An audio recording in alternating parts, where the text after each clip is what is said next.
حضرت عائشہ رضی اللہ عنہ سے روایات ہے کہ ایک انسان حارث بن ہاشم نامی نے نبی کریم صلی اللہ علیہ وآلہ وسلم سے سوال کیا تھا کہ یا رسول اللہ، آپ پر وحی کیسے نازل ہوتی ہے؟ آپ صلی اللہ علیہ وآلہ وسلم نے فرمایا کہ وحی نازل ہوتے وقت کبھی مجھ کو گھنٹی کی سی آواز محسوس ہوتی ہے اور وحی کی یہ کیفیت مجھ پر بہت شاق گزرتی ہے۔ جب یہ کیفیت ختم ہوتی ہے تو میرے دل و دماغ پر جو فرشتے کے ذریعے نازل شدہ وحی محفوظ ہوئی ہے، اور کسی وقت ایسا ہوتا ہے کہ فرشتہ بشکل انسان میرے پاس آتا ہے اور مجھ سے کلام کرتا ہے،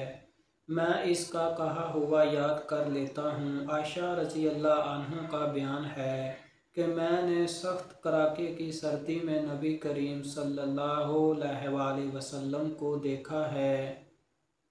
کہ آپ صلی اللہ علیہ وآلہ وسلم پر وحی نازل ہوئی، اور جب اس کا سلسلہ موقوف ہوا